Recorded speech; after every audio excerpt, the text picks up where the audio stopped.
The story starts in a magical world where 9 races live side by side, including the beast folk, dwarves, oni folk, demonkin, elves, dark elves, dragonutes, centaurs, and lastly humans, one of whom is a rookie adventurer named Light, driven by the hope of lifting his family out of hardship. Our hero says goodbye to his village and embarks on a quest in pursuit of power and prosperity. When he finally reaches the Grand City, he's hit with the harsh reality of discrimination as people sneer at him just for being human. Still determined, he walks into the guild to register as an adventurer, and is assigned an F rank since it's his first day. The receptionist asks if he has a special skill, and Light's face lights up as he proudly says yes. It's something called unlimited gacha. Curious, the girl asks him to explain it since she's never heard of such a thing before, but Light insists it'll be easier to show her in action. He pulls out his gacha device and presses it, creating a card right before her eyes. Beaming with pride, Light explains that whatever's on the card can be summoned, but his excitement dies fast when he realizes the first card's just a damn bent fork. Embarrassed, he laughs it off, saying it's just a failure, and tries again. But instead of something useful, out pops even more worthless crap,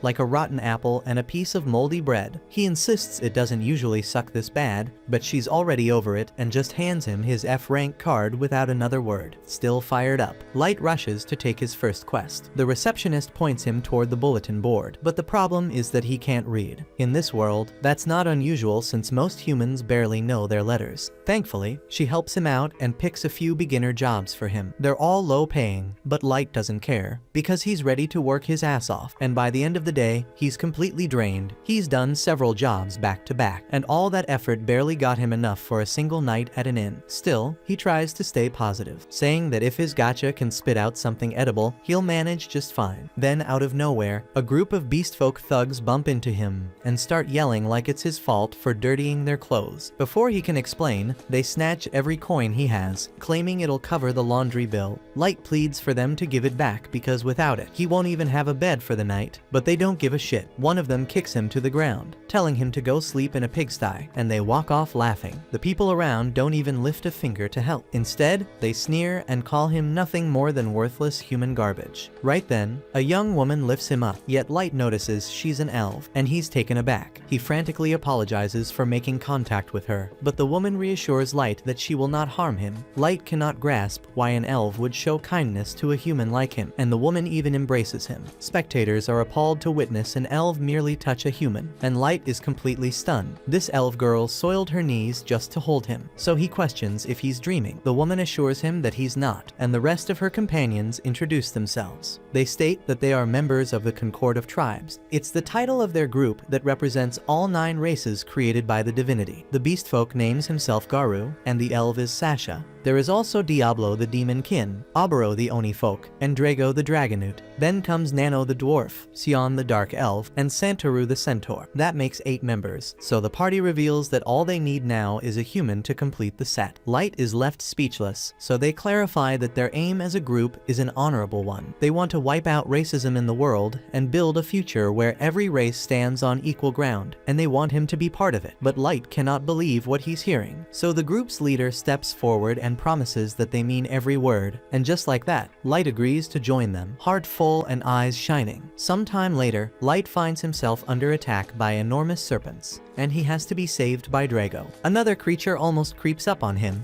but Sasha is there to kill it. She cautions Light to be more cautious and reminds him that they're in the largest and harshest dungeon in the world, called the Abyss. If anything strikes him here, he will bite the dust immediately. Light apologizes, so Sasha explains that she's simply worried about him, and she examines him to ensure he isn't hurt. They've been traveling together for a while now, and the rest of the group starts teasing Sasha, calling her out for always babying him. They joke that she just can't help herself, that the second she's near Light, her face turns red and all her tough talk melts away. Sasha tries to say that she only does not want their group's reputation damaged by losing a member, but the others are not convinced. Light is feeling quite useless at this point, but Drago tells him not to be concerned. He says that he enjoys the tea that Light prepares for them, so he's already contributing enough. Light feels relieved hearing this, and the group continues their journey through the abyss. They reach an area with only a single way out, and Drago decides that this is the ideal place. Light thinks that it must be time for a rest, so he cheerfully tells everyone that he will prepare his well-known tea for them to enjoy. He says that it will just take a moment, but Drago immediately cuts him off and announces that Light is expelled from the party. Light cannot speak, so Drago repeats himself. Light remains completely confused, so Goru simply tells him that he's being thrown out of the group. Everyone's attitude has completely shifted as they all become harsh, and Goru says that he's worthless to them now. Even Sasha calls him a foolish child and says that he always irritated her. They even wonder aloud if his incompetence comes from a lack of brain cells or if it's simply a human trait. They all drop their act and reveal that they despise human trash like him. Light desperately hopes that it's a joke, but they tell him that they didn't come all the way into the abyss for some prank.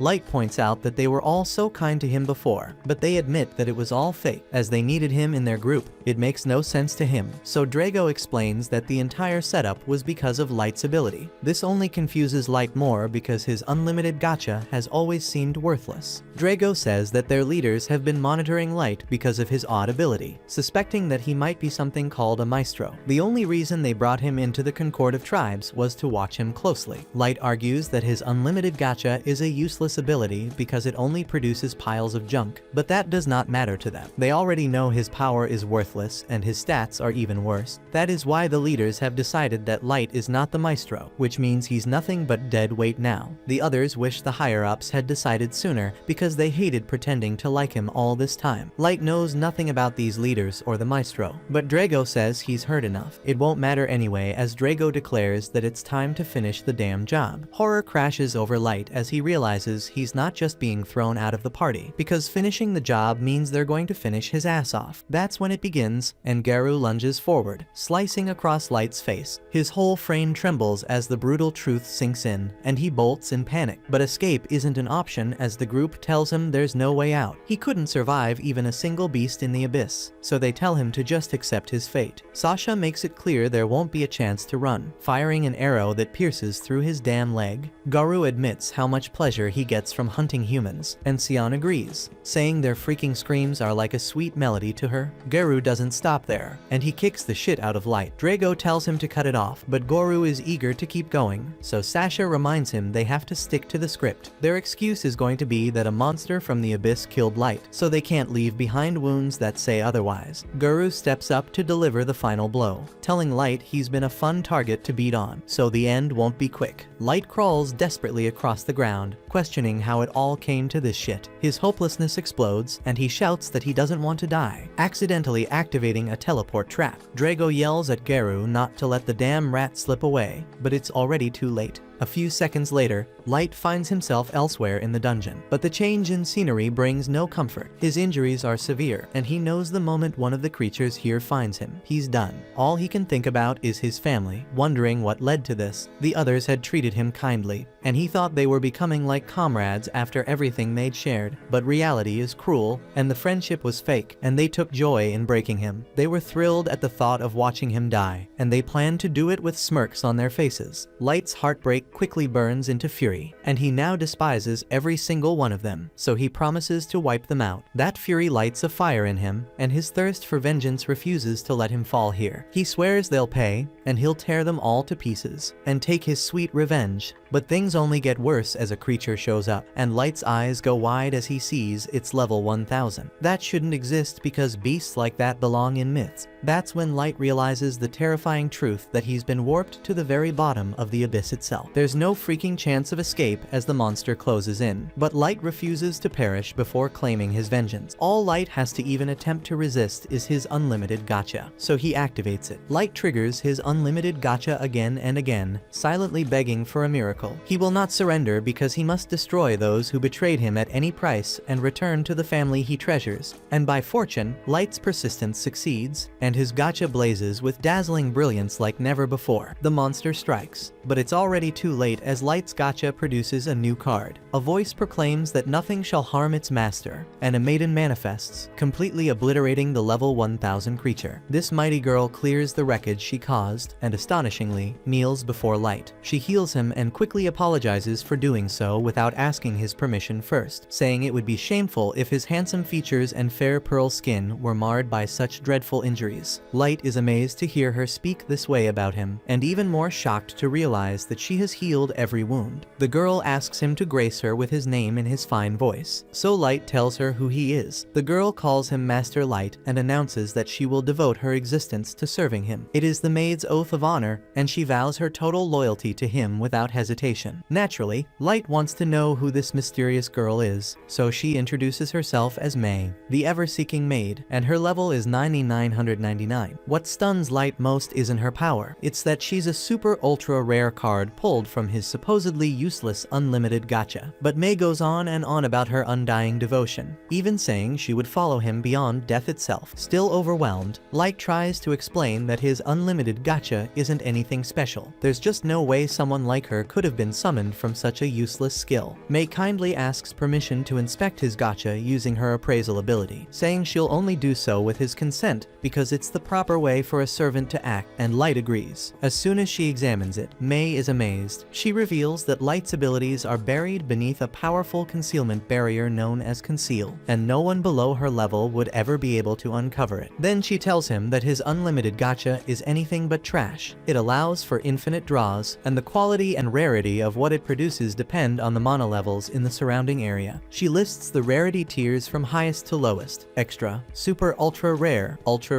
triple is rare, double S rare, rare, normal, and at the bottom, error. Light doesn't fully understand the part about mana, so May breaks it down for him. She explains that mana is an invisible force that flows through everything in the world, but its concentration is weakest near the surface, which means the odds of pulling a super ultra rare like May up there are practically non-existent. But things are different down in this place. Right now, they're in the very depths of the dungeon, and the mana here is thick in the air. That means Light's chances of drawing rare cards improve dramatically at this depth. May has no idea what led him here, but she praises his courage for venturing this far below just to unlock the full strength of his unlimited gacha. Light, however, refuses to pretend he's some kind of hero. He admits that he would have never made it this far on his own. He explains how his old allies turned on him, how they slashed him, beat the shit out of him, pierced him with an arrow, and left him for dead. As he speaks, the memories overwhelm him. Tears come, but so does the rage, and he swears that he won't rest until every single one of them pays the price. Without warning, May gently wraps her arms around him and apologizes for the torment he's endured. She assures him that now that he has her at his side, serving justice to those traitors will be effortless. She then begs Light to give her the order to hunt down the treacherous ones and bring back their heads on stakes as tribute. Light takes a step back, not giving an answer. So May assumes it's because he has too much compassion in his heart, and tells him his enemies are beneath mercy. But Light replies that's not the issue. He trusted them and got tricked. He was beaten nearly to death and thrown to the bottom of this cursed place, and the real problem wasn't them, it was his own weakness. And that's why he's decided that he must grow stronger. He admits it might be impossible for a weak human like him, but he desires vengeance by his own hand. He then wonders aloud if May thinks he's being foolish, but she says she would never think that of him. Instead, she declares that his desire is hers, and if his goal is personal vengeance, then it's her duty to see it through. She says that she believes in what he can become, more than anything in the world, so Light thanks her for her unwavering loyalty. With their resolve now aligned, Light rolls his unlimited gacha once more in the depths of the abyss, vowing to master his ability to build a kingdom powerful enough to clear the way toward his vengeance.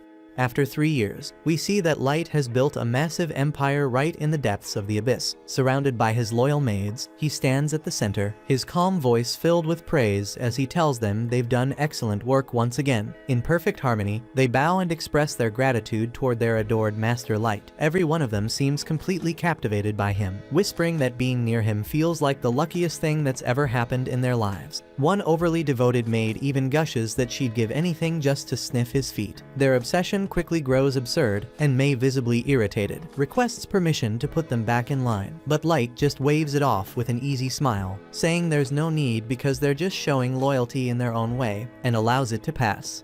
Then we see the true scale of Light's empire. Vast cities filled with bustling shops and countless citizens leading peaceful lives. Wherever he walks, people greet him warmly, calling out to Master Light and offering him their finest dishes. Even those who are running low on supplies approach him without fear, knowing their leader is kind and fair. Light reassures them that he'll alert the administration to fix any shortages, and May immediately takes charge, insisting on resolving every issue at once to ensure no one doubts the Empire's stability. Light observes that the population has grown enormously over the past 3 years, and he realizes he might need to overhaul the entire governing structure soon. His next concern is the status of his elite warriors, each one a summon from level 999 super ultra rare card. May reports that they're all currently out on mission. Ayuki, for instance, is mapping the outer perimeter of the Abyss, a region crawling with dangerous creatures. But Light isn't worried because he's confident that a genius beast tamer like her can handle anything out there. Next is Eli, who's been hard at work developing new forms of magic aligned with Light's grand vision. He knows he's given her a lot to handle and hopes she isn't pushing herself too hard to meet his expectations. Then there's Nazuna, who's patrolling the castle as usual. She specializes in close quarters combat, making her the ideal bodyguard. May admits Nazuna isn't exactly the sharpest mind in the group, but she's easily the most entertaining to be around. Back inside the castle, May grows annoyed to find someone waiting outside Light's chamber, and it's Jack, the level 7777 warrior. May scolds him for being too casual and reminds him to show proper respect to Master Light. But Light dismisses her concern and tells her it's fine, and he doesn't mind because he always thinks of him as his big brother. The two men step outside for some serious training, and Light warns that today there'll be no holding back. He declares the gloves are off and immediately opens with a lightning-fast punch straight into Jack's stomach. Jack stumbles back, clearly impressed, but laughs it off because after all, there's a reason they call him the Iron-Blooded Barricade. Light's hit would have taken out nearly anyone else, but Jack is built like a fortress. As their sparring session heats up, we cut to Nazuna making her rounds through the castle. She proudly informs the other maids that she's carrying out a direct assignment from Master Light, a critical patrol mission. The maids shower her with praise, saying they feel safer knowing someone like her is watching over them. Nazuna tries to remain modest, saying she's just doing her duty, even if her posture says otherwise. Not sure where to head next, Nazuna listens as the maids nervously mention a certain restricted zone they'd like her to check out. Turns out that area is none other than Light's bedroom, leaving May puzzled about why Nazuna's knocking there. Nazuna says she's simply planning to inspect the room, but May calmly tells her that Light's quarters are already tightly secured. But Nazuna hits back by pointing out that Light isn't even home right now, and more suspiciously,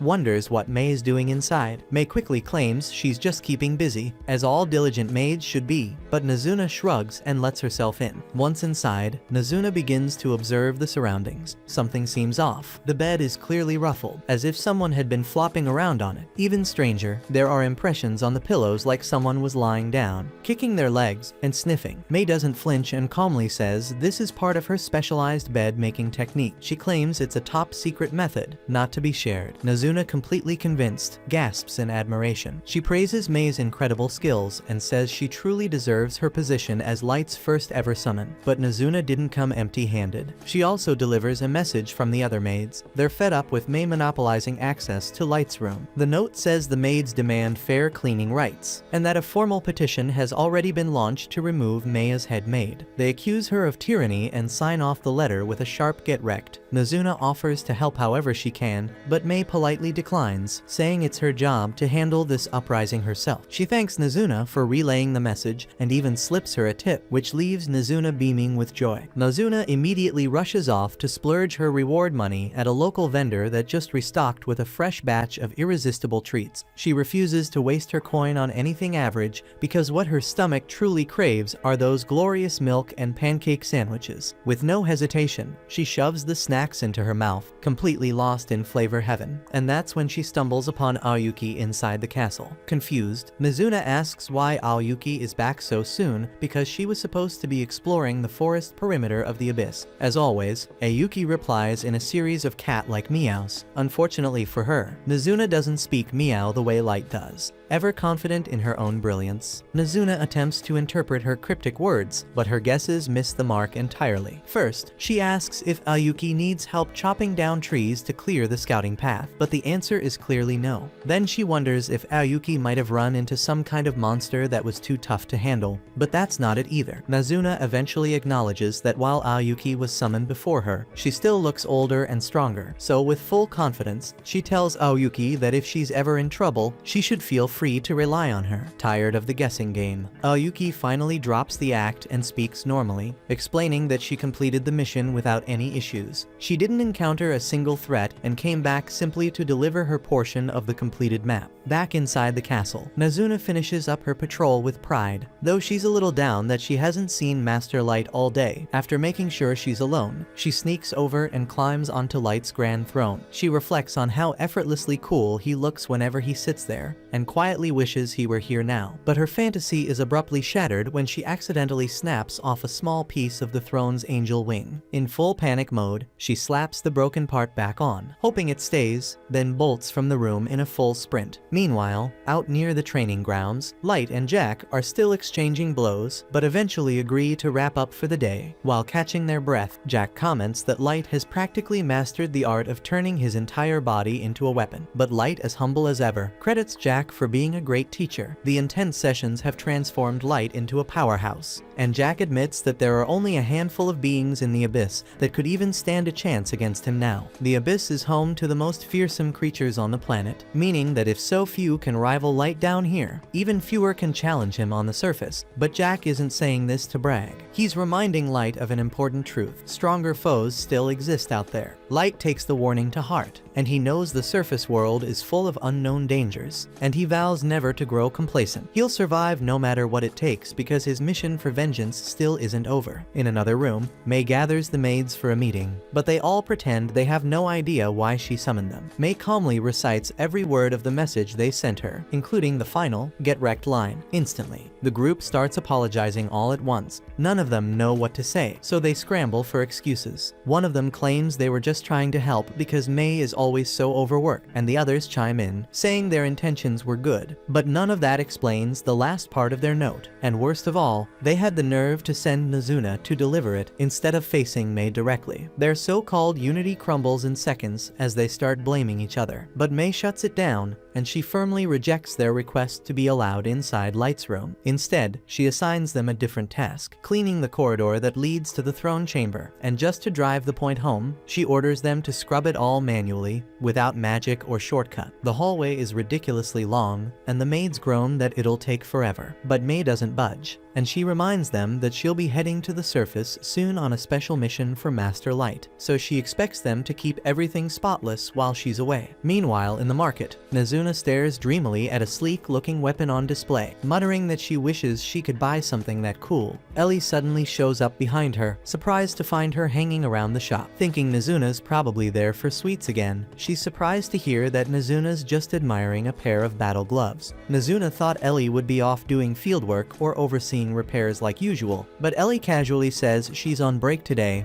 and everything's running so smoothly. She actually has free time for once. Ellie suspects Nazuna's even more scatterbrained than usual, but Nazuna tries to prove her sharpness by proudly reciting multiplication facts, only to mess up right away. Ellie bursts out laughing, mocking her, and the two start bickering. Ellie smugly points out that Light trusts her with high-level tasks, crucial to his master plan for revenge, unlike Nazuna and her adorably tiny brain. Nazuna claps back, saying her patrols are important too, but Ellie waves it off as nothing special. Then Ellie reveals she just had tea with Light to discuss strategic matters. She taunts Nazuna, saying next time she might even reserve a private room for their meeting. Nazuna instantly gets jealous, not over the conversation, but the tea. She desperately wants to have tea with Light too. Ellie can't believe that's what upset her, but Nazuna just blinks confused, because she doesn't see what else there is to be jealous about. So Ellie says there's something even more jealousy worthy, something that should really light a fire under her. But Nazuna misreads the moment entirely, and she assumes Ellie's talking about magic, and immediately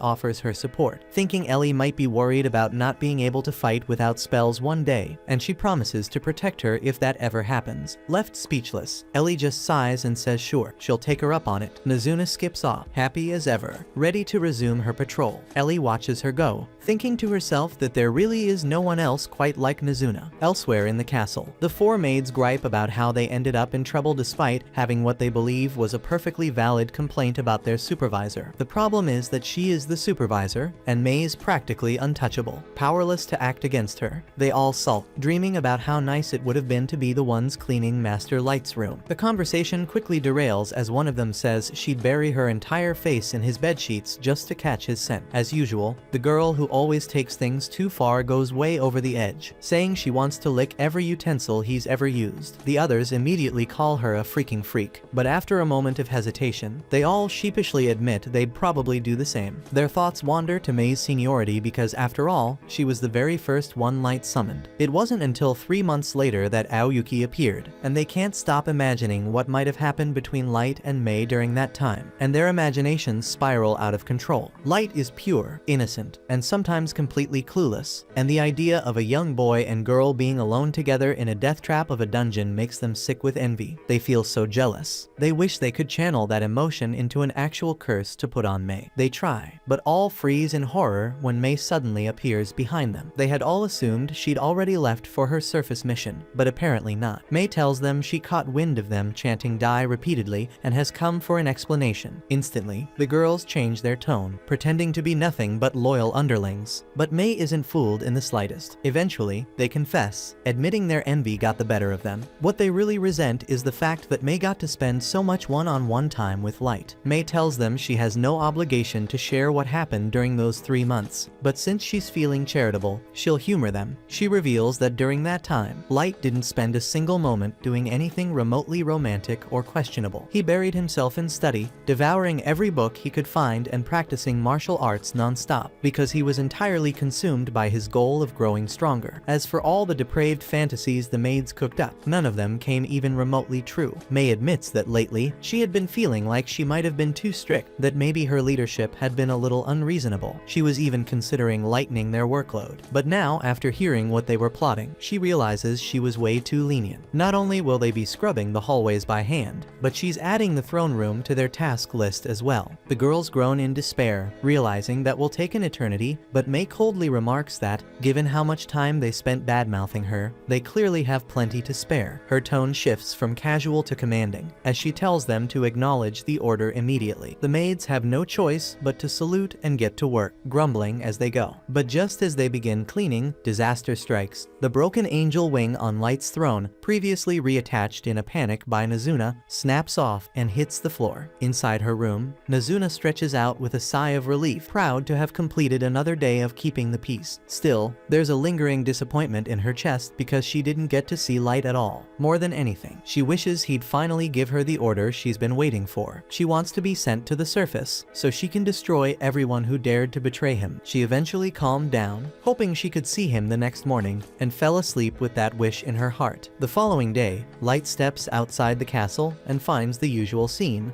Ellie and Nazuna locked in another argument. Nazuna lights up the moment she spots him, thrilled that her wish came true, and she gets to see Master Light again. As always, Light can't help but treat Aoyuki like a cat, and the other girls quickly become jealous of the attention. But the peaceful moment is shattered when a familiar beast shows up, one that looks exactly like the hellhound Light first faced when he fell into the abyss. Even now, Light feels his body tense up at the sight of it, haunted by the fear from that day. But things were different now because he had powerful warriors by his side, and they were ready to fight without hesitation. Nazuna drops her usual air-headed tone, filled with rage that a lowly training mutt would dare show its face in front of Light. Ellie's furious too, ready to punish the creature for its arrogance. Aoyuki is equally disgusted. Just the hound's presence is disturbing Light's peace, and she promises to wipe out their entire breed if needed. They make it clear that they're about to unleash the overwhelming force of their level 999 strength. But before they can make a move, Light gently steps in and tells them it's alright. His voice alone is enough to make them stop instantly. He reassures them that he's fine now. Surprisingly, Light even apologizes to the beast for scaring it. In the back of his mind, he knows that if he ever gave the word, his girls would wipe the hellhounds from existence. Then Light gets to the reason he gathered them. He informs them that Mei has returned, and her mission was a success, which means it's time.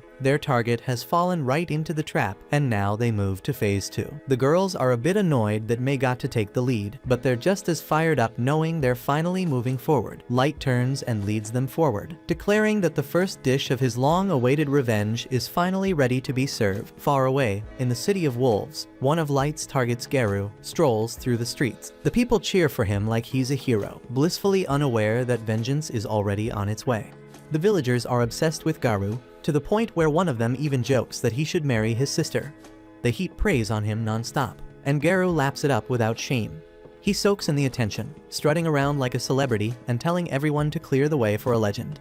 Off to the side, a human digs through a pile of trash, and Garou can't stand the sight, so he calls the boy gutter scum, slams him into the ground, and spits right in his face.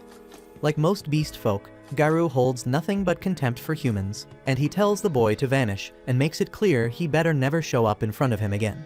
Later at a local tavern, he confidently claims the best seat and instructs his entourage to order anything they like, boasting that he's been earning handsomely. His companions heap praise on him, calling him a symbol of pride for all beast folk, even though he himself once clawed his way up from the filth of the slums. Now, he's a leader admired by many. With unfiltered arrogance, he tells them that becoming someone like him isn't something just anyone can do. He's mastered the art of influence, and since beast folk are naturally inclined to follow, all he needs to do is leverage that trait. Then life becomes royalty. According to him, the key to success lies in properly categorizing tasks, knowing which ones are worth the investment, and which consume too much effort for too little return in power or profit.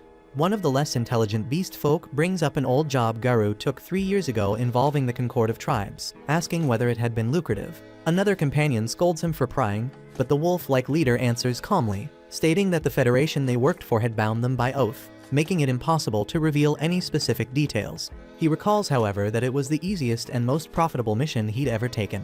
Just eliminate one insignificant, worthless human boy. And now he's both wealthy and respected. Still, something about that portal nags at him. He never discovered where it led, though he highly doubts someone like Light could have possibly survived. What intrigues him more is the mysterious maestro that the Federation was so obsessed with locating. The thought alone sends a chill through him, warning that digging too deep into it might be dangerous. Before he can think further, his thoughts are interrupted by the sudden arrival of a stunning young woman revealed to be Mei, who politely asks if they can speak. She inquires whether he is Garou the beast folk leader, and he nods after casually sipping from his drink. Mei falsely claims to have served as the maid of Master Light, who she explains hails from an esteemed noble bloodline. Garou is stunned by this revelation and begins to wonder if he had kept Light alive. It would have been more profitable for him.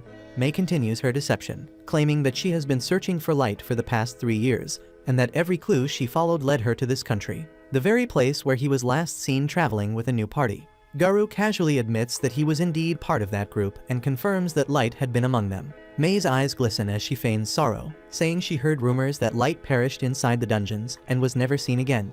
Garou nods solemnly, agreeing that it's true that Light met a tragic end. But Mei gently asks if he could guide her to the site where it happened, explaining that it would bring her comfort to visit the place where Light drew his last breath. Garou responds bluntly, asking what's in it for him. To his surprise, Mei calmly places a small bag on the table, and inside are 3 solid bars of gold. His companions are stunned into silence, their eyes wide, but Garou keeps a straight face as his mind races. He wonders whether this is a setup, or if the girl genuinely seeks nothing more than a guide into the depths of the dungeons. But after a moment's thought, he decides to take the deal. In his mind, a fragile human woman poses no threat to someone of his strength, as she couldn't even touch a strand of his fur, let alone harm him. Garou eventually leads her into the dungeons, accompanied by his loyal followers. After several hours of trekking through damp tunnels, he turns to ask if she's holding up. Mei, though visibly drained, offers a faint smile and insists she can continue. Garou smirks inwardly, thinking about how fortune always seems to favor him.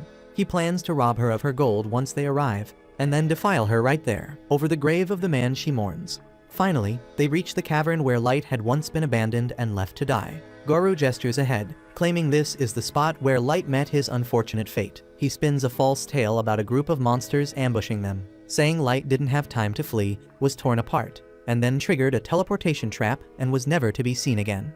Mei collapses to her knees, tears streaming down her face, while Garou's thoughts turn cruel. He mocks how pitiful humans are, so fragile, so unaware of danger even as it closes in. His men subtly spread out, forming a circle and sealing off the only escape, while Garou continues his performance, pretending to lament that he tried to save Light but failed. Just as he prepares to strike, Mei's tone suddenly changes. Her voice hardens as she declares that only the most depraved creatures in existence could deceive someone as pure-hearted as Light, luring him into a filthy dungeon only to betray him. Her words echo sharply against the stone walls as she glances around, regret burning in her eyes, admitting that if she had entered Light's service even a little sooner, he would have never been hunted, shot through the leg, and beaten until he could barely breathe. Garou instantly senses danger and instinctively leaps backward, his mind racing with confusion about how on earth this woman knows such specific details. His followers glance around, clearly puzzled, unaware of the full weight of what's just been said. But Garou knows better. The only individuals who could possibly be aware of that event are either members of the concordative tribes or high-ranking figures from the nation's elite. He narrows his eyes and demands to know who she's working for, accusing her of being a spy dispatched by a rival tribe. She scoffs in response, boldly declaring that she serves no one but Light and that Garou is about to face her fury. The raw energy surging from her sends a shudder through him, which he finds deeply unsettling. He tries to reassure himself that she's nothing more than a worthless human, good only for being used and discarded. But the moment she locks eyes with him, a cold wave of dread washes over him. His instincts are screaming the truth that this is no bluff, and if he fights her, he's going to die. Just as May is about to strike, a calm voice echoes from the shadows, and it's Light's voice urging her to stand down, saying that he'll handle Garou personally. Garou's eyes widen, refusing to believe what he's hearing. But then, Light steps forward into view, his tone almost casual, as if greeting an old acquaintance. He tells Garou he's come to settle the score from 3 years ago. Suddenly regaining his swagger, Garou bursts into laughter, claiming he never thought he'd see Light again. He mocks him for being a pathetic level 15 human, bragging that someone like him couldn't possibly stand against a level 158 raid boss. He sneers, saying he doesn't even care how the hell Light survived. But now at last he can slay him with his own hands and drag his corpse back as evidence.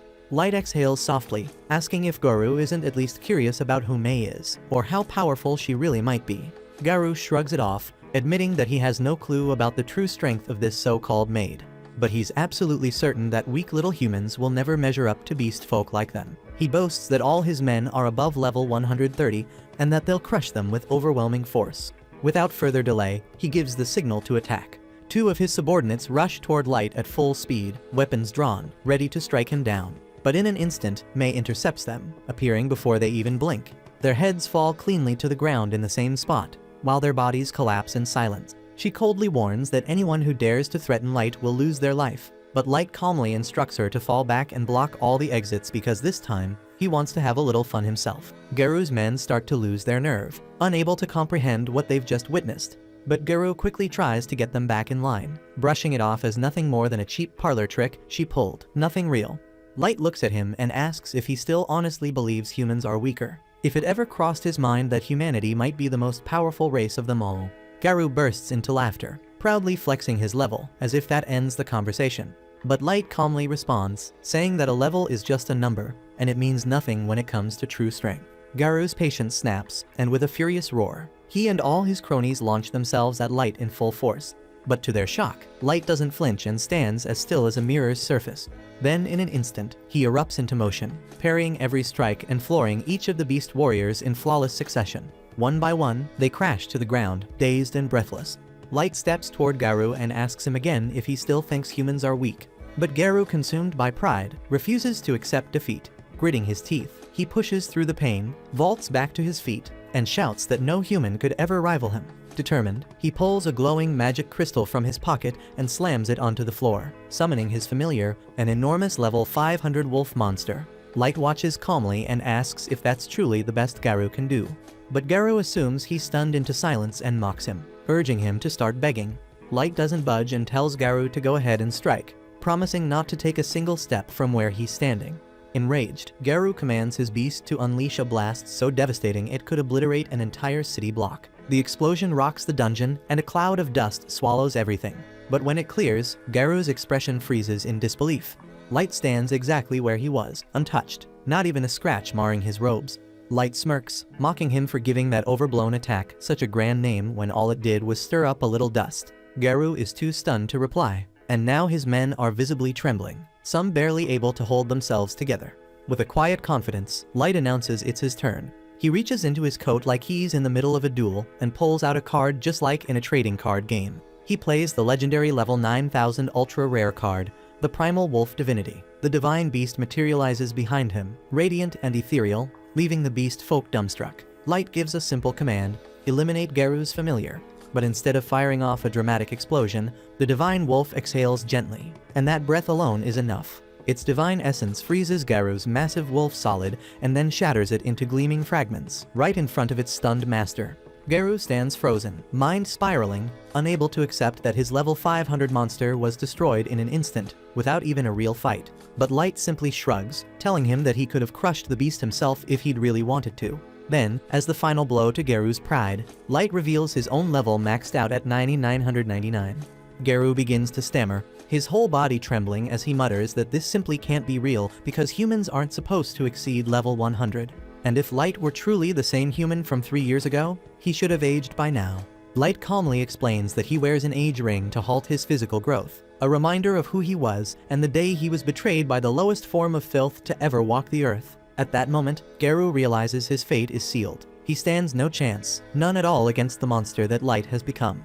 Knowing he's as good as dead, he does what any coward would. He drops his weapons and falls to his knees, begging for mercy. He pleads that it wasn't his fault, claiming he acted under orders from the Federation. With a trembling voice, he insists that he never intended to harm anyone, that his subordinates were the ones who came up with this entire plan and dragged him into it. His underlings stare at him in disbelief because this is the same man who was bragging about his power and dominance just this morning, and now he's bowing his head, begging for forgiveness, even offering to serve as Light's pet if it would spare his life. Light, however, remains indifferent, and instead he asks what the Maestro truly is and why the government is so obsessed with finding him. Garou answers honestly that he doesn't know, only that they were told the Maestro was likely a human. Light's tone hardens as he asks why they chose to kill him once they believed he wasn't the Maestro. Garou quickly prostrates himself again, swearing that he has no idea, that they were simply following orders. Light's eyes shift toward the other beast folk, demanding to know if any of them possess real information. In a desperate bid to survive, they all start shouting that they do. But May's special eyes flare with power, exposing their lies. Without hesitation, she cuts them down where they stand, their blood splattering across the cavern floor. She coldly declares that anyone who dares to lie before Light will meet death by her hand. Light turns back to Garou and asks if he believes there's anyone strong enough to challenge him should he decide to wage war on the surface. Garou admits the truth that Light's power is beyond comprehension, enough to crush nations single-handedly. But he adds that if the nations unite and unleash the weapons they've been developing, even someone like Light might face difficulties, especially with only a maid by his side. Light smirks and tells him he wants to show him something. With a flick of his hand, he casts teleportation magic, transporting them straight to his own throne room. Garou's sanity nearly snaps the instant he arrives. His mind can't process what he's seeing, an army so vast and terrifying that the weakest among them is level 1,500. While 4 maids stand at level 9,999, the rest range between 6,000 and 9,000, each radiating divine power. Garou can't speak, and a single tear slips down his cheek as the horrifying truth sinks in. Light could erase the entire planet in the blink of an eye. He isn't just powerful, he's a walking apocalypse. And Garou can only tremble as he wonders what will happen when that deity finally decides to go to war. The next morning, Light heads back to his hometown with the hope of reuniting with his family and bringing them back to his dungeon city. But when he arrived, that hope quickly turned to despair. Before him lay nothing but a wasteland of shattered ruins and decaying corpses. The village had been completely wiped out roughly 6 months earlier by unknown attackers, leaving no trace of life behind. Determined to at least give his loved ones a proper farewell, Light began sifting through the rubble, searching for any remains he could lay to rest. To his immense relief, none of the bodies matched those of his younger siblings, which gave him a faint spark of hope that they might still be alive somewhere. But his parents hadn't been so lucky. Gold, noticing the weight of the moment, asked if Light was holding up, acknowledging how difficult this must be to process, but Light assured him he would manage. Right now, their focus had to remain on the current mission, so he requested Gold and Nemamu to assist in gathering as much intelligence as possible. While it had become clear that their military strength was formidable enough to rival the world's major powers, rushing headfirst into conflict would be reckless. He wanted detailed information about the capabilities of each nation. Moreover, Light suspected that the destruction of his village was directly linked to rumors of him being a maestro, so he was determined to uncover what a maestro truly is, and why such a title would warrant so much bloodshed. And if it turned out that all this devastation was the result of a few power-hungry elites chasing influence, then he vowed to reduce the world to ashes and personally force the culprits to swallow the aftermath. Gold sympathized with Light's anger but cautioned him to control his fury in public. The aura he was emitting could easily kill an ordinary person on the spot. Light apologized for his lack of restraint and equipped an item called the Fool's Mask to suppress his energy and conceal his identity. After paying his final respects at his parents' graves and quietly apologizing for not being able to protect them, he and Gold and Nemamu took off, heading toward the city of Dagas. Along the way, Nimemu, curious and slightly unsure, asked what Light intended to do once they arrived. Before Light could answer, Gold advised her to be mindful of how she addresses their lord while they're on the surface. And Light explained that using his real name could alert those affiliated with Concord. So for the time being, he would go by the alias Dark during their mission, and Nimemu nodded in understanding. As for his plans in Dagas, Light informed her that he intended to register as an adventurer under the name Dark, and by rising through the ranks, he hoped to gradually gain access to valuable information from the upper circles within the guild. After a short while, Nimemu spots the city of Dagas on the horizon. Since flying straight in would attract unnecessary attention, Light recommends landing in the forest and making the rest of the journey on foot. Still, with Gold's dazzling suit of armor, they're bound to stand out regardless. As the trio makes their way through the woods, they stumble upon a troubling scene, a human merchant being ambushed by a group of dwarven bandits. Although they would have preferred to stay unnoticed until reaching the city, Gold's armor includes embedded sparkle effects that catch the light, and unfortunately the attention of the thieves. The dwarves then decide to try their luck robbing him as well, which ends poorly for them, as they are left tied up and humiliated in the middle of the trail. The grateful merchant and his son, overwhelmed with relief, offer Light and his companions a ride to the city as thanks for their timely rescue.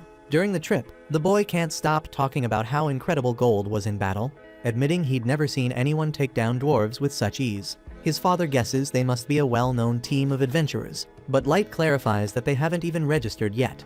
Surprised by the response, the man tells them that if they are serious about becoming adventurers, Dagas is the ideal place to do it. The city boasts one of the largest guilds in the region and sits at the border between the elf, dwarf, and human territories. With a solid population of humans residing there, it's considered one of the more welcoming cities for their kind. He even mentions owning a successful human-run hotel and invites them to stay there if they need lodging. Not long after, they reach the outskirts of Dagas. Light asks Colonel to drop them off at the city gates, as they prefer to walk the rest of the way on foot. For Gold and Nimemu, this is their first time setting foot in a surface city, and they quickly take note of the many storefronts selling armor and weaponry. Light explains that it's no surprise because this place is filled with adventurers, and with the nearby dwarf kingdom known for its blacksmithing prowess, it's only natural that their goods are sold here in abundance. When the group finally arrives at the guild hall, Nimemu observes that humans tend to scatter and avoid eye contact whenever someone from another race passes by. Light interprets this behavior as evidence that humans aren't exactly treated with respect in this city either, even if that discrimination isn't openly acknowledged. Light makes his way to the front desk to register, and as expected, he's required to begin at F rank. That means he'll need to complete a few entry-level quests later on to raise his status. But before handling any of that, securing a place to stay takes priority. Recalling that Colonel mentioned owning a hotel, Light decides to head there with the others. Colonel is visibly surprised to see Light again and asks how he can assist him, and Light explains that he has a rather specific request. He would like to rent out the entire top floor of the building, and under no circumstances should anyone, staff included, be allowed to enter. To seal the deal, Light drops a heavy bag of gold coins onto the counter. Colonel is left utterly speechless, unsure how to respond. Light offers to pay even more if needed, but Colonel quickly assures him that this is already 10 times more than necessary. He also says he can't accept such an extravagant sum from the man who saved his life earlier. However, Light remains firm in his decision, and eventually Colonel accepts the generous offer and promises to prepare the rooms immediately. Not long after, Light and the group head upstairs. Once inside, Light takes out several perception-blocking spell cards and activates them throughout the room, ensuring that no one can eavesdrop or spy on them. Finally able to let his guard down, he pulls up a chair and sits, taking a moment to rest. As he settles in, Nimemu speaks up and says that while she understands Light is incredibly strong and has chosen to become an adventurer here to gather intelligence, there's always a risk that he could be injured on the surface. She believes it might be safer for him to return to the dungeon city and let the rest of them handle matters on his behalf. Although Light is generally a calm and considerate person, Nimemu's suggestion hits a nerve. To him, it sounds like she's trying to sideline him from his own mission of revenge, like she thinks he's not capable of carrying it out himself. So that implication infuriates him. Nimemu immediately realizes her mistake and drops to her knees, begging for forgiveness, but the damage has already been done. Light's expression turns deadly, and for a moment, it looks like he might actually harm her. Sensing the rising tension, Gold steps in, laughing lightly to ease the mood. He tells Light that Nimemu simply doesn't grasp the emotional weight behind revenge, and he explains that Light intends to carry out his vengeance with his own hands. No intermediaries, no delegation, and that's something truly noble to stand behind. Hearing Gold's light-hearted jab brings Light back to his senses, and he realizes that he may have let his emotions spiral out of control. He kneels down and apologizes to Nemomu, admitting that he overreacted and understands her words came from genuine concern for his safety. Nemomu, however, insists that she was the one in the wrong for speaking out of turn, so she pleads for the chance to renew her vow of loyalty. Although Light doesn't think such a gesture is necessary, he agrees to honor her request. With care, Nemomu lifts his foot and presses her lips to it. In this world, a kiss to the foot is the ultimate sign of deference and respect toward one's sovereign. Still, Light has never been fond of this custom, especially recalling how awkward it felt when all of his subordinates lined up to perform the ritual when he first summoned them. Even Gold can't help but comment that the whole thing is a bit odd, especially since Nemomu seems to be enjoying it far too much. The following day, Light and the others set out toward the dungeon. As they stroll through the city streets, they quickly draw attention. Gold, clad in radiant armor, sparkles like a walking treasure chest, and Nemomu's striking beauty turns plenty of heads. As for Light, the only remark people seem to have is that he looks strange in his mask, but that only adds to his enigmatic dark persona, so he isn't bothered in the slightest. When they reach the dungeon entrance, they find a long line of people waiting to get in. Gold quickly notices something odd: there aren't any elves present. So Light explains that the elf and dwarf kingdoms are currently locked in a territorial dispute over ownership of this particular dungeon, which has led them to avoid crossing paths. Nemomu compliments Light on always having an answer for everything, which he appreciates, though he raises an eyebrow and asks if she really needs to stand that close, as her melon is pressing hard against the back of his head. She replies with complete seriousness that it's her duty to guard him at all times, and maintaining close proximity is part of that responsibility. Before Light can protest further, he notices a small group of 3 cutting ahead in line. The shortest one is likely a servant, while the second appears to have received moderate combat training. But it's the man in front who truly catches Light's eye. Despite the oversized weapon slung across his back, his movements are sharp, deliberate, and practiced, signs of a seasoned warrior. The surrounding humans hesitate to confront him, likely afraid of provoking a deadly response. But Light has no such fear. Stepping forward, he calls out the elf for his rudeness, stating plainly that cutting in line is unacceptable. The elf immediately bristles with rage when he realizes a human had the audacity to speak to him. He reaches for his sword, clearly ready to escalate the situation, but the elder accompanying him quietly advises that it's not worth causing a scene over something so trivial. After a brief pause, the warrior reluctantly agrees and moves to the back of the line. But as he passes by Light, he leans in and coldly warns him that he'll come to regret showing such disrespect. Once the elf is out of sight, the surrounding humans begin to cheer for Light, applauding him for standing up to the arrogant bully. The kids from earlier even return to personally thank him. Having finally mustered the courage to approach, Light tells them there's no need to thank him because he simply acted out of self-interest. But the children remain sincerely grateful nonetheless. Right then, one of the kids curiously asks Gold if his armor is really made of actual gold, since everyone nearby has been wondering the same thing. Before Gold can respond, Nemomu steps in and explains that his armor isn't made of gold at all, because if it were it'd be far too soft to offer any meaningful protection. The boy starts to ask if Gold just wears it for show, but his friends quickly stop him, realizing that might come off as rude. Still, Gold takes no offense. With a grin, he proudly admits that he absolutely wears it for attention, because no color better reflects the shining example he strives to be as a knight. The conversation shifts as the kids ask if this is Light's group's first time venturing into the dungeon. Light confirms, but also wonders aloud how they guessed. The children explain that this floor is usually reserved for more experienced adventurers due to the high entrance fee, and most who enter come prepared to camp inside. And since Light's team didn't bring any visible gear, it was pretty easy to tell they were new to this specific dungeon. Right then, a guard calls for the next party to proceed. The kids wave goodbye and dash off together into the dungeon. Watching them disappear, Light and the others consider whether they should start carrying fake equipment. Even though all their actual supplies are stored inside an item box, it might be worth the effort just to avoid looking like total newbies. A short while later, it's finally their turn to enter. For Light, this is the first time he's stepped into a dungeon that isn't the Abyss. Dungeons are saturated with mana that grows more potent the deeper one goes, often spawning monsters, traps, and even entire ecosystems. In essence, the inside of a dungeon functions as a world of its own. Once they reach the first floor, Light casts concealment magic over the group, shielding them from detection.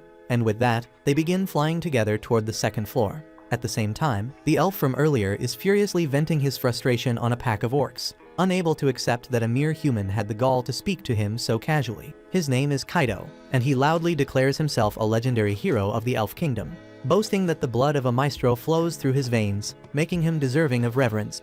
He mutters bitterly that such humiliation would have never happened if his level weren't currently so low. But Yanok the Elder traveling with him reminds him that a level of 1,500 is already far beyond the standard cap for elves. Still, Kaido scoffs at the idea since it's not enough. He needs the kind of overwhelming power that would allow him to erase every last clown who dared mock or look down on him. Yanok, clearly holding on to some resentment of his own, says he understands the sentiment. After all, he was exiled for research no one respected. So if there's any chance to use that very research to help Kaido grow stronger, he's all in. Back on the other side of the dungeon, Light and his team have already made their way down to the 3rd floor, having just cleared out a massive horde of orcs. Light suggests it's a good time to head back since they've gathered more than enough proof of their strength for the guild. Plus, that last battle left him a mess, and he's eager to clean up. The moment Nemamu hears that, she eagerly volunteers to wash every damn inch of his body once they return, but the fool Light doesn't even respond. As they make their way back up, Light and the group spot the kids from earlier and descend to meet them. But before they can say much, a loud commotion erupts from deep within the forest. In a sudden burst of chaos, dozens of wolves come charging through the trees. The kids quickly panic and tell Light they need to fall back because there's no way they can take on that many enemies. But Light calmly tells them that the wolves aren't the real danger here because something far worse is coming. And a moment later, the ground trembles and a towering quad-scythe mantis bursts into view. The kids freeze in stunned disbelief at the sight before them. The mantis monster species was believed to have been eradicated 10 years ago, and they're clearly in no condition to take one on by themselves. The group's leader quickly tells Mia to use a bit of magic to try and distract the creature, but he already knows that won't be nearly enough. Desperate, he turns to Light and the others, urgently asking for help to throw the beast off long enough for everyone to escape safely.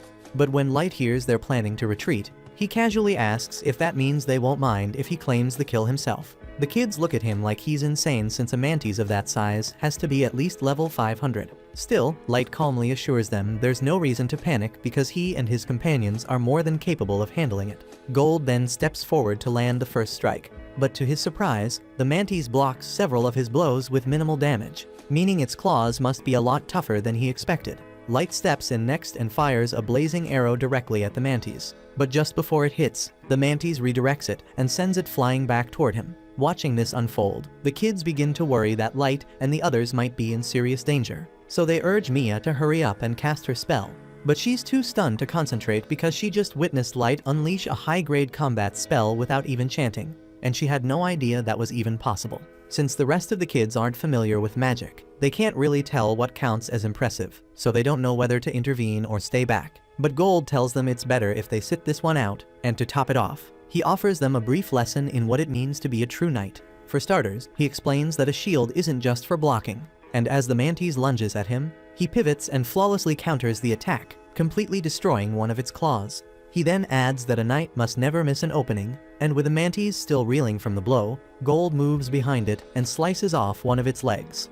Light follows up with another wave of fire arrows, but this time, when the mantis deflects them, the arrows curve mid-air and strike its back. Light has taken full control of their trajectory, so no matter what the mantis tries, the arrows will find their target every single time. Eventually, the mantis has all of its limbs blown clean off, and realizing it doesn't stand a chance against Light, it turns and makes a desperate dash toward the forest. Light is caught off guard, surprised that the creature is intelligent enough to recognize when it's completely outmatched and attempt a retreat. But he has no intention of letting it escape after everything that just happened. So he quickly casts a massive firewall in its path to block access to the trees, and Mia absolutely loses it. She's never witnessed someone deploy such wide area tactical magic so instantly in her entire life. And with the path forward sealed, the mantis has nowhere left to run. But it still has its wings, so in a last-ditch effort to survive, it launches itself into the air.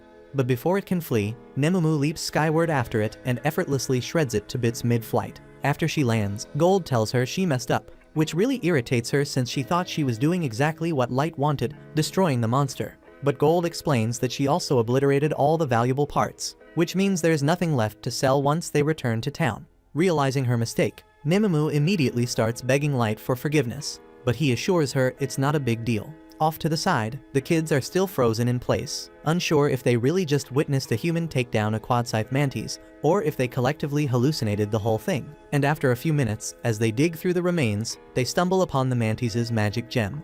Miraculously, it's still intact, meaning Light can use it as proof of his achievement. But just before he departs, one of the kids approaches him and asks if he's part of a famous adventure party or something, because there's no way someone that powerful is just a rookie. But Light calmly replies that he and his friends are indeed ranked F, leaving the kids even more confused than before. With the battle now over, Mia conjures a ball of water using her magic and offers it to Light so he can rinse off all the mantis' goo. He's genuinely touched that she would use her precious mana for his sake, but she insists it's the least she can do.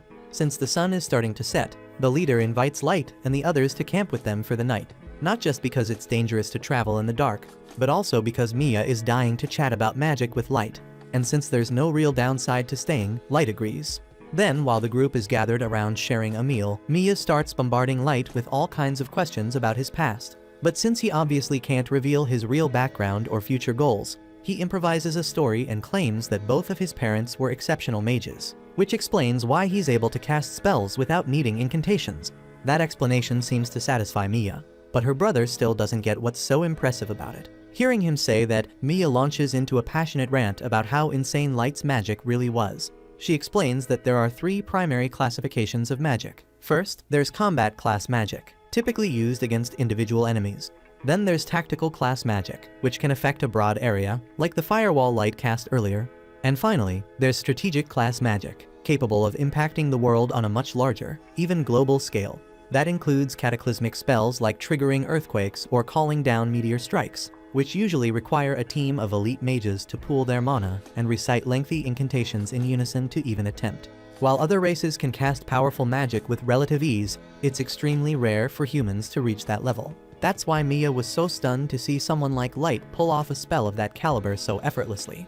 Her brother might not understand the mechanics of magic all that well, but from how Mia explained it, he can tell Light is on a completely different level. Still, he tells Mia she deserves credit too, since her abilities were strong enough to earn her a formal recommendation to the Duchy's Magic Academy. That piques Light's interest, so he asks if they mean the academy overseen by the Principality of Nine, the governing body formed by all 9 major races. Mia confirms that's the one, and Gold adds that being recognized by the Principality is no small feat, which makes it clear she's a highly capable mage.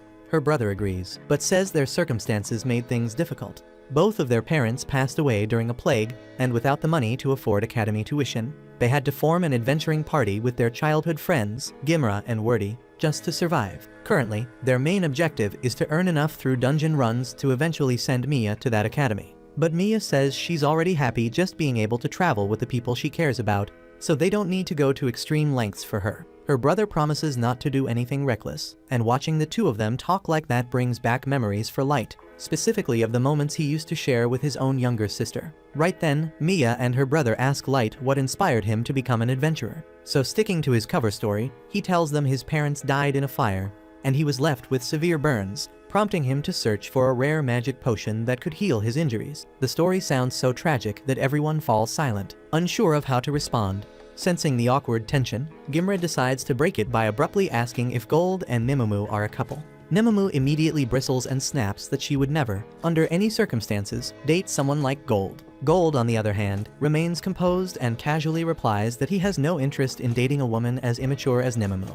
While those two go back and forth in their usual bickering, somewhere deeper in the dungeon, Kaito is busy slaying orcs to collect the necessary biological samples Yanok needs for his next experiment, an attempt to bypass the level caps placed on every race. Now that they've gathered enough magical material, Yanok says the only thing left is a human test subject, and Kaito already knows exactly who he wants for that role. Time passes, and Light stops by the guild to exchange his most recent batch of magic stones. A crowd quickly gathers around him, amazed by the sheer volume of gems he managed to bring back. Ever since Light and his team took down the quad-scythe mantis, their reputation in the city has skyrocketed, and people have started referring to their group as Black Motley. Even the receptionists, who used to ignore them, have begun treating them with far more respect, and Light is genuinely pleased by all the attention, since that kind of recognition was part of his goal from the beginning. As he and the team are walking toward the dungeon, a man suddenly calls out to him from the road. Nimumu instantly goes on guard, but the man quickly assures them he means no harm. He introduces himself as Suvalin, and the guy next to him is Gilbert. They explain that they heard Light's party not only defeated a Quadscythe Mantis, but also made it to the 5th floor of the dungeon. And when they spotted him passing by, they just had to say something. At that moment, the rest of Suvalin and Gilbert's party shows up, reminding them it's time to enter the dungeon. So they say goodbye to Light and head inside. Watching them go, Light finds it nice to see he's inspiring hope among the other humans in town. However, not everyone is thrilled since many from other races are openly envious of Light's growing strength and are convinced he's a fraud. Light expected as much though, but if they're not going to accept his achievements willingly, then he'll just have to make them recognize the truth by delivering results they can't ignore. And once he steps into the dungeon, Light informs Gold and Nemamu that he plans to return to the 5th floor today. But before heading down, he notices the same group of kids from before and decides to drop by and greet them. Mia and the others are surprised to see him again. It's been a while since they last crossed paths. But Mia's brother says it's actually great timing because Mia had been wanting to give something to Light. Mia seems a little shy at first, but she eventually hands Light a small clamshell container filled with ointment she made herself. She recalls him saying that he suffered severe burns across his body, so she created it to help ease some of the pain. Light is genuinely touched by the kind gesture, though it does make him feel a bit guilty for lying to her about the burns. Wanting to return the kindness, he pulls out one of his own items to give to Mia as a gift. It's a bracelet, and a beautiful one at that. So Mia hesitates, unsure if she should accept something that looks so valuable. But Light assures her that her gift truly meant a lot to him, and he wants her to have the bracelet as a token of appreciation. Mia lights up and promises to treasure it forever. However, after Light and his group head off, Amamu asks if he's really okay with giving away an SS-class item so casually. That bracelet was a wishing bracelet, capable of creating a small miracle depending on the wearer's intent, so Light thought it would be the perfect gift for someone like Mia. A short while later, they arrive on the 5th floor, which is completely blanketed in snow. This actually works to their advantage, as the snow provides excellent cover. Light assigns Gold and Nemamu the task of hunting Yetis while he's away, then activates a teleportation item that whisks him back to his throne room within the dungeon city. Once there, he sits down with a warm cup of tea and checks in with his team on the progress of their revenge operations. Ellie reports that preparations are almost complete, and they'll be ready to move to the next stage very soon. Light is pleased with the update and tells Ellie she's free to use whatever resources she needs to keep things running smoothly. In the meantime, he asks Mei to continue overseeing matters in the Abyss and instructs Aoyuki to remain focused on scouting through the ancient forest. Right then, Mizuna asks if there's anything he'd like her to handle in the meantime. Light isn't quite sure how to respond, since Mizuna's only real strength lies in monster combat, so she's not exactly useful outside of that. Still, not wanting her to feel left out, he tells her to remain on standby and protect the city in case a dangerous enemy shows up. That's more than enough for her, so she proudly declares that no one will get past her while she's on watch. Light smiles to himself, looking forward to the day his plan finally unfolds, and he wants to relish every second of the look of pure misery on Sasha's face when he stands in front of her. Elsewhere in the dungeon, Gilbert and Suvalin had made camp and were standing watch while their party members rested. At one point, Suvalin needed to relieve himself, so he stepped briefly into the woods.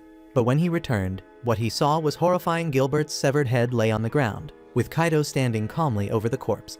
Their two sleeping companions had already been silently executed, and Kaido makes it clear this massacre isn't personal.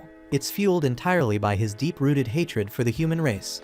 Blinded by rage, Suvalin wants to strike back, but he knows full well he's outmatched. So thinking quickly, he throws down a smoke bomb and bolts, determined to escape and alert the guild about what happened. He feels confident about his chances. After all, most magic is useless unless the caster can see their target. But just when he thinks he's gotten away, something strikes him hard in the back. Looking up through the haze, he sees Kaido effortlessly flying toward him on a magical hoverboard. Moments later, Suvalin is knocked unconscious by Yanok, who berates Kaido for killing all the humans despite being crystal clear about needing them alive. But Kaido doesn't see what the big deal is because in his eyes, killing a few worthless humans shouldn't matter, especially since Yanok never cared about them in the first place. But Yanok is running out of time and viable test subjects, and his research is still unstable, so he points out that Suvalin will likely die from side effects long before the formula is perfected, so they'll need to hunt down more human lab rats and fast.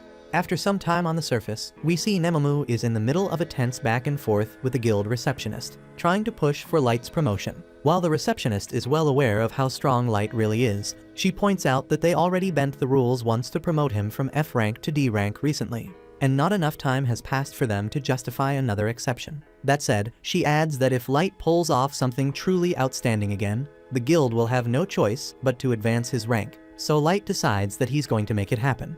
Later that day at the inn, we see him holding a poster about an unknown killer targeting adventurers, so he figures that taking down this murderer should count as a major achievement, and he sets his sights on hunting him down. The problem is, he doesn't have a single clue to start with, which makes things tricky. Gold throws out the idea of using his gacha ability to draw a card that might help track the killer, but Light explains the cards are totally random, and the odds of pulling a tracking one are insanely low. Hearing that, Nemumu wonders if they should head back into the abyss to bring someone more skilled at tracking. While it's not a bad idea, the trip would take too much time, and Light doesn't want to waste a second when people's lives are at stake. The killer seems to be going after humans specifically, and he refuses to let that slide. Right then, the three of them sense a spatial distortion tearing open inside the room. Something's definitely about to arrive, so they immediately drop into formation and get ready for combat. But instead of a threat, Light is stunned to see Mia tumble out of the portal unconscious. He rushes forward and catches her, only to watch the miracle bracelet he gave her snap in half. He doesn't know what she just went through, but whatever it was, it clearly wasn't good, so he carries her gently to bed, hearing her mutter fragments in her sleep, saying she needs to warn him about something important. Light then casts a healing spell on her to speed up her recovery, but she's still too weak to speak. With no other choice, he quietly apologizes and prepares to read her mind. Using a high-level spell, he dives into her thoughts and is suddenly hit with a vivid memory, Mia and her team coming face to face with another party of human adventurers. The second party gave them a serious heads up that there were reports going around about an adventurer killer on the loose, and from what they heard, his targets were strictly human. The kids had heard whispers about it before, but they figured it was just some wild beast causing trouble. Still, thinking about it now, no regular monster would go after humans specifically. That realization made Mia uneasy because she knew full well that their team didn't stand a chance if they ever crossed paths with that killer. The other party felt the same, which is why they were in a rush to leave the dungeon. But before they took off, they told the kids that sticking around was a bad idea. And until someone puts that psycho down, this place isn't safe for human adventurers. The kids didn't take that warning lightly, and they agreed to head back up right away. But since they hadn't planned for such an abrupt exit, they were already feeling drained. Still, they had no choice but to push on, even as night fell, because stopping meant risking their lives. And just their luck right then, they hear Yanok's voice echo through the dark, warning them that it's dangerous to be wandering around so late. None of the kids had any clue that these two were the killers they were so desperate to avoid, so Mia, not suspecting a thing, suggests they warn them too. They let Yanok and Kaido know that there's been a string of murders happening in the dungeon and advise them to get out while they still can. Kaido and Yanok thank them for the tip, and for a second, the kids feel relieved, thinking they must just be regular adventurers too. But then Yanok casually starts complaining that he should have cleaned up their last ambush better, since all this chatter has made human adventurers more cautious and now they're avoiding the dungeon. That single sentence hits like a brick wall, so the kids freeze in horror as it dawns on them that they're standing face to face with the very murderers everyone's been terrified of. And Kaido looks like he's enjoying every second of watching their fears sink in. The group is paralyzed with fear, but they quickly understand the truth. There's no way all of them can make it out alive, so the three boys draw their weapons and yell for Mia to run, ready to hold them off with everything they've got. Kaido is visibly offended that mere humans would believe they could take him on, so when Mia's brother charges at him, he casually slashes him across the chest without a shred of hesitation. He does the same to the other two boys as well. They're not dead yet, but their injuries are so devastating that they're barely hanging on. Still, they force themselves upright again and shout at Mia to run, choosing to throw themselves at Kaido one last time. Their persistence only angers Kaido further, so he decides he's done playing around and goes in for the kill. Yanok shouts at him, furious that Kaido just ruined his chance to use the boys as test subjects. But Kaido snaps back, saying he's not about to let anyone who dared to disrespect him live, because fighting back like that, trying to protect someone, it's revolting. And he adds that Yanok can still perform his experiments if even one or two of them survive. Yanok admits that a magician does make for a valuable research subject, but he argues that those two boys could have been equally useful, so Kaido swears he won't kill any more lab rats from here on. Still, before Yanok starts working on Mia, Kaido wants to teach her how to crack a watermelon, because he's got needs that need satisfying. Yanok refuses to take part in that grotesque act, so he just tells Kaido not to kill Mia and turns away in disgust. Mia is shaking in terror as Kaido looms over her with sick intent. But before he can do anything, her brother miraculously staggers to his feet and screams at her to run.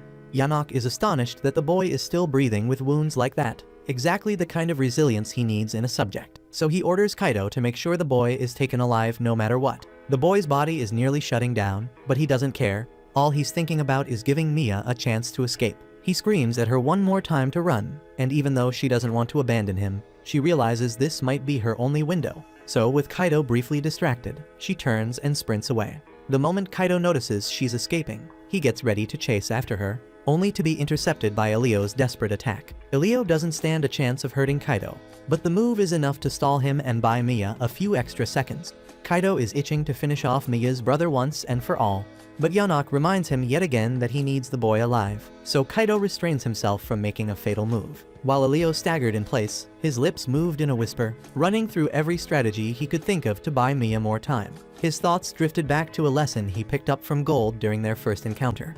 Gold had told him that while most people see a sword as a weapon and a shield as defense, true combat relies on creativity. The ability to surprise your opponent is what turns the tide of battle. That advice echoes in his head now, so Elio hurls his sword straight at Kaido. Thinking this was the actual attack, Kaido leans back to avoid the blade. But while he's focused on the sword, Elio charges in and slams his shield into Kaido's jaw, sending him crashing to the ground. That was all he had in him, but it landed, and Elio feels a flicker of pride. Even if this is the end, at least he got in one clean shot. Kaido, stunned and furious, can't process the fact that a human actually struck him. Enraged and humiliated, he ignores Yanok's command to keep Elio alive and fires a spear of light straight through his stomach with his sword. But somehow Elio doesn't die right away. But Kaido has no plans to end things quickly because he wants to make him suffer for daring to touch his precious face. Yanok cuts in, warning him not to waste any more time because if Maya escapes and word gets out, their entire operation will be exposed. Kaido's still fuming, but he gets the point, and with a scowl, he turns and takes off after her. Mia had been running flat out, heart pounding in her chest. Just as the dungeon's exit comes into view, 3 glowing swords shoot down in front of her, blocking the path. She freezes in place, eyes wide because she hadn't expected Kaido to catch up so fast. But he's wielding Grandius, the Phantasma-class weapon once held by the Elven Queendom, a legendary blade that lets its user spawn and control endless blades of light. He tells her it's pointless to run. As long as he's using Grandius, she won't get far, but Mia refuses to surrender. Gritting her teeth, she chants a quick spell and hurls a spray of sharp icicles toward Kaido, just enough to obscure his view. And then she turns and dashes into the forest, using the momentary distraction to vanish into the trees. But after a few more minutes of running, Kaido catches up to her again and knocks her to the ground. He sneers and tells her she should feel honored to be sacrificed for the rise of a future legendary hero like himself. But Mia screams back that he doesn't deserve that title one bit. She says a real legendary hero isn't just strong, but also compassionate like light. But Kaido, on the other hand, is just a pathetic coward who gets off on pushing around people weaker than him. That hits a nerve, so her words drag up memories Kaido would rather forget. How the other elves used to laugh at him, call him a useless bully who only picks fights with those who can't fight back. That humiliation was part of why he got exiled from Elven society. But instead of taking the blame, Kaido convinced himself that everyone else just failed to see how amazing he really was. Consumed by rage, he loses control again and completely forgets about keeping Nia alive. So he raises his weapon to finish her off. Mia knows she won't survive the blow, but she still refuses to give in. She's desperate, mentally scrambling to find some way to reach light, to cry out for help. And that's when the bracelet finally activates. Back in the present, after witnessing what Mia and the others went through, Light is seething with fury. Without hesitation, he turns to Gold and Nemamu and tells them to gear up, because he's about to bring hell down on those elves. Meanwhile, deep in the dungeon, Yanok is doing everything he can to heal Elio. But from the looks of it, his body is way too far gone. The damage is beyond repair, and Yanok is genuinely frustrated because losing such a prime test subject feels like a huge waste. Then Kaido walks in, and Yanok immediately demands to know whether he managed to catch the girl. But Kaido shrugs and says he lost her. Yanok starts freaking out because he can't believe what he just heard, and he starts questioning how the hell Kaido gets outsmarted by a human girl. Kaido snaps back that it's not his fault because how was he supposed to know that she could vanish into thin air? Yanok's mind races, refusing to believe it, but the evidence is there, and somehow that girl had access to teleportation magic or items, so there's no denying it now. Which means they're in serious trouble because if Mia tells the guild what went down, it won't take long before word gets to the Elf Nation. And once they find out Kaido stole the Grandius sword, they'll be coming for him no question. Worse yet, the Elf Nation won't just send anyone. they'll send the head knight himself, a warrior said to be around level 3000, with his entire personal guard ranked no lower than 2000. In short, if that happens, Kaido and by extension Yanok are as good as dead. Their only chance at survival now lies in testing Yanok's experiments in hopes of making Kaido powerful enough to go toe-to-toe with the elite Elven Knights. But just as they're preparing to leave, Light suddenly appears and calmly tells them they're not going anywhere. Kaido immediately recognizes him as the same guy who called him out for cutting the line when he first entered the dungeon. But what truly throws him off is how a human managed to sneak up on him without him sensing a thing, especially considering he's level 1500. Light's expression drops when he sees Gimra and Wordy lying motionless on the ground. He's too late to save them, and the best he can do is gently shut their eyes and whisper an apology for not arriving sooner. Meanwhile, Gold rushes over to Elio and lifts him up. He still has a faint pulse, which means there might still be hope. Light focuses and channels a healing spell into Elio, then turns back toward Kaido and demands an explanation. Actually no. He immediately corrects himself because he doesn't care about their twisted reasons. The moment they made his friends suffer, they sealed their fate, and Light swears by his name that they're going to feel a level of agony so intense, they'll beg for death to come early. He then turns to Nemomu and Gold and tells them to stand back because this is something he wants to handle alone. Kaido meanwhile is completely insulted by the idea that a low-tier human dares to think he can take him on solo. He's had enough of being mocked and defied by lesser beings, so he promises to savor every second of tearing Light apart. But the moment he launches his first attack, Light stops it cold with his staff, and honestly he's a little underwhelmed because he expected more from Kaido, and then Light slams his staff forward, nearly knocking Kaido unconscious. Driven mad, Kaido goes all in and activates the full power of his sword, unleashing wave after wave of radiant blades aimed straight at Light. But even as dozens of glowing blades fly toward him, some even slicing through parts of his cloak, so Light calmly responds with a burst of ice magic, freezing and deflecting every last attack with ease. Kaido's face twists in disbelief, and he stomps and rages like a child throwing a tantrum, unable to comprehend how a mere human could be outperforming him. He starts ranting about how, with the ancient sword of Maestro in his hands, this should be impossible. Light at first wasn't even listening, but the second Kaido mentions Maestro, his expression sharpens. That's the exact kind of clue he's been searching for, so he presses Kaido, asking how he knows about the Maestros. So Kaido laughs and says of course he knows, because he was born with the blood of a Maestro in his veins. That concludes this episode. Thank you for watching. If you want to see the next part, be sure to subscribe to the channel and turn on the notification bell.